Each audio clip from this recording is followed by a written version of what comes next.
mere size of a crime that robs an entire nation can create a general disbelief that the crime ever happened at all. Even though millions of Americans were suddenly penniless, those very same people find it difficult to believe that any one person or group of persons could have simply ripped everybody off. And those doubts are reinforced by a press corps who make it appear that, well, the American people just did it to themselves. Really? Did millions of Americans bankrupt their own retirement and pension funds? Did they drain their own 401ks and savings accounts, and evaporate the equity in their homes and the value of their bonds, all simultaneously? And the leaders of our financial industry, who have just recently convinced the entire world to participate in the prosperity of Western capitalism, did they suddenly develop a collective loss of good judgment? A kind of acute, deaf, dumb, and blindness to the economic developments that should have told them that the loans that they continued to make were doomed to default? Now, it wasn't just bad karma. None of these scenarios landed us in the predicament we're in now. But why don't we take a look and see what actually happened?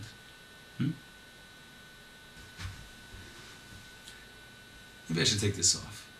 Yeah, could get hot in here. And every good scam needs to be set up properly, and this one was no different.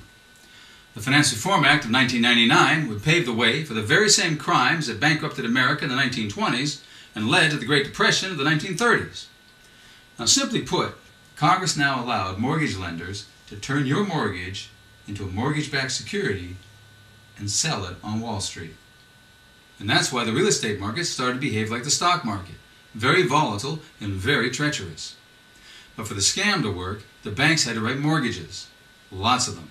The more they wrote, the more they made. Well, the bursting of the dot-com bubble and the events of 9/11 brought the American economy to a standstill. And every investor knows that down markets create opportunity. Now, enter the banks. Suddenly, the country was flooded with billions of dollars in home mortgages for which everyone qualified. From legitimate borrowers to dreamers to schemers, everyone was bathing in money. Borrowed money. But while the rabid housing market kept the party going, the manufacturing sector was eroding at a record pace, as American corporations were exiting the country to exploit cheap foreign labor. So that when the housing sector slowed, there'd be nothing to prop up the general economy. So we can clearly see that all the necessary elements for an historic economic collapse were in place. And yet the self-proclaimed smartest guys in the room told Congress that they never noticed any of it. Well, as the scheme matured, these financial wizards instructed their congressional counterparts to pass the Bankruptcy Act of 2005, thereby preventing any borrowers from escaping when they closed the credit window in 2006. By mid-2006, Americans were all in, as in all in debt. Unredeemable debt, odious debt, the kind of debt that breaks nations and destroys lives. It was time for the banks to spring the trap. And overnight, fresh credit and refinancing was cut off. I saw the writing on the wall, and in July of 2006, I refinanced 3 adjustable rate mortgages into fixed rate loans. Had I waited one more month, my refinancing would have been denied and my loans would have reset to much higher interest rates. I was lucky. Millions of other Americans were not so fortunate. Yes, America's biggest banks had everybody scrambling. But it wasn't until September 15th of 2008 that the collapse of Lehman Brothers would act as a catalyst to set off a global panic that would ignite the greatest destruction of asset value in modern times. And without access to refinancing, millions of trapped borrowers would default on mortgages. Mortgages which, in many cases, had already been sold to their very own pension and retirement funds. But for the banks, who had already raked in the cash from the sale of those loans, they were simply creating a tremendous buying opportunity. So how did it work? Finance Reform Act 1999 allows the securitization of mortgages. With the collapse of the dot-com bubble and the events of 9/11, created an opportunity to draw people in to unredeemable debt. Keep making loans despite the fact it's quite clear that we have an undermined economy due to an eroding manufacturing base. As the scam matures, you passed the Bankruptcy Act of 2005, thereby barring the escape hatch.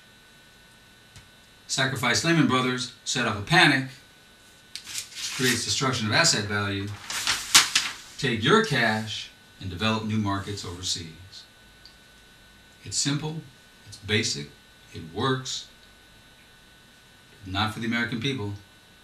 Today we are in a crisis, and it will not let up as long as those who defrauded our people of their collective wealth are allowed to continue to pull that money out of the country and invest it overseas. As long as they're allowed to pull the jobs out of our country and employ them overseas. Now, to stop this and other aspects of what is called the neoliberal or globalist agenda, we need to use our House of Representatives to defend our laws and to initiate new laws that will prohibit their further progress.